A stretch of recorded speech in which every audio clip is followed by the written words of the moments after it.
வணக்கம். இன்னைக்கு நம்ம வாஸ்துல என்ன பார்க்க போறோம்னா, ஸ்டேர்கேஸ் பத்தி பார்க்க போறோம். நான் பேச போறது outer staircase and inner staircase 2மே ஓகேங்களா?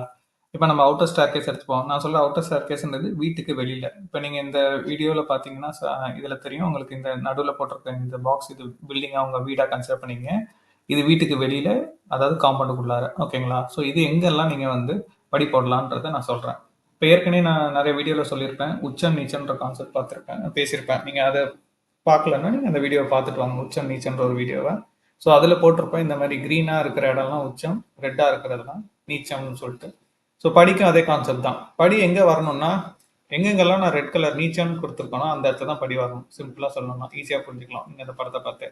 ஸோ இப்ப வடக்க பார்த்த வீடா இருக்கு அப்படின்னா, நீங்க எங்க படி வைக்கலாம்னா, வடமேற்கு, வடக்கு இந்த இடம். ஓகேங்களா? ஸோ இந்த இடத்துல நீங்க வந்து வடமேற்கு, வடக்குல வந்து நீங்க ஒரு ஸ்டெப்ஸ் வைக்கலாம். அந்த ஸ்டெப்ஸ் எப்படி வைக்கணும்னா, மடக்கு படிக்கட்டா தான் போடணும். ஓகேங்களா? மேற்க பார்த்து ஏறி, ஒண்ணு கிழக்க பார்த்து இது லேண்டிங் வச்சு, அ வடக்க பார்த்து திரும்பி கிழக்க பார்த்து மேல ஏறி, உள்ளார மாடிக்குள்ள போற மாரி. எப்பவுமே ஞாபகம் வச்சுக்கங்க, இந்த மாரி மடக்கு படி போடும்போது நீங்க கிளாக் வைஸாவும் போலாம், ஆன்டி கிளாக் வைஸாவும் போலாம். பட் ஏறக்கூடிய அந்த மாடி இடம் வந்து உச்சத்துல ஏறணும். ஓகேங்களா? மாடிப்படியோட என்ட்ரன்ஸ் வந்து உச்சத்துல இருக்கணும். அந்த மாரி. இப்ப இங்க ஒரு பால்கனி இருக்குன்னு வச்சுங்களேன். ஸோ வடகிழக்கு இப்ப வடக்கு பார்த்த பாட்டுல இந்த வடகிழக்கு வந்து வாசல் இது பால்கனி இருக்குன்னா, நீங்க இப்படி இப்படி சுத்தி இப்படி ஏறுறீங்க அப்படின்னா, என்ன ஆகும்னா இங்கே உச்சத்துல ஏறணும். ஓகேங்களா? ஸோ அது மாரி எங்க படிக்கட்டு போட்டாலும், இந்த நீச்சத்துல தென்கிழக்குல போட்டாலும் சரி, எந்த மனையா இருந்தாலும், நீங்க எங்க படிக்கட்டு போட்டாலும், நீங்க வந்து நீச்சத்துல போடுறத பார்த்துக்கங்க. ஆனா ஏறுறது வந்து உச்சத்துல ஏறுற மாரி வச்சுக்கணும். ஓகேங்களா?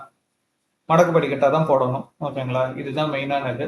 எந்த காலத்தையும் கொண்டு நீங்க வந்து இந்த காம்பவுண்டுக்கும் வீட்டுக்கும் நடுவுல ஃபுல்லுத்தையும் அடைச்சிட்டு, இந்த காம்பவுண்டோட ஒட்டி இந்த ஆ படிக்கட்ட போடக்கூடாது. முடிஞ்ச அளவுக்கு ஆ கேன்டிலிவர் படிக்கட்டா போடுறது பெஸ்ட்டு. கேன்டிலிவர் போடுங்க. கேன்டிலிவர் போட்டீங்கன்னா, உங்களுக்கு பாரம் அதிகமா இருக்காது. அப்படி இல்லன்னா பரவால்ல போடுங்க. படிக்கட்டு வந்து இப்ப சில பேர் இப்ப ஆல்ரெடி இருக்குது சார் நான் மாத்தணும் அப்படின்னு நினைக்கிறீங்கன்னா, நீங்க புதுசா கட்டணும்னா ரொம்ப செலவாகும். நீங்க அதுக்கு என்ன பண்ணலாம்னா, இப்ப எம்எஸ்டிலலாம் நல்லா வந்துருச்சு. ஸோ நம்ம மாடி படிக்க அடிக்கடி போற யூசேஜ் உங்களுக்கு அதிகமா இருந்ததுன்னா, நீங்க கான்கிரீட்ல போலாம். அப்படி இல்ல எனக்கு எப்பயாவது தான் சும்மா துணி காய வைக்க மட்டும் தான் போவேன். வேற எதுக்கும் போமாட்டோம் அப்படின்னு நினைச்சீங்கன்னா, நீங்க வந்து எம்எஸ்டில சீப்பா போடலாம். ஓகேங்களா? ஸோ அப்படி போடும்போது உங்களுக்கு காஸ்ட் எஃபெக்டிவா இருக்கும். மாத்திக்கலாம். படி உங்களுக்கு என்ன பண்ணும் வாஸ்துபடி அப்படின்னு பார்த்தீங்கன்னா, படி வந்து ஒருத்தவங்களோட வாழ்க்கைய அடுத்த லெவல் கொண்டு போகும். படிக்கும் நம்ம ஃபினான்ஷியலுக்கும், ஸ்டேட்டஸ்க்கும் சம்மந்தம் இருக்குது. ஸோ அதனால படி ரொம்ப இம்பார்ட்டன்ட் ரோல் ப்ளே பண்ணுது. நீங்களே கேட்டிருப்பீங்க வாழ்க்கையில படிப்படியா முன்னேறணுன்றது. ஸோ அங்கேயே அந்த படி வந்துருச்சுல்ல.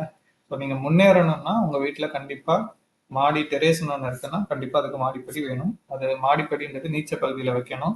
மடக்குப்படியா வைக்கணும். கிளாக் வைஸ் இல்ல ஆன்டி கிளாக் வைஸ் எப்படி வேணா இருக்கலாம். ஆனா மாடிக்கு ஏறக்கூடிய இடம் என்ட்ரி வந்து உச்ச என்ட்ரியா இருக்கணும். இத பார்த்துக்குங்க. ஓகேங்களா?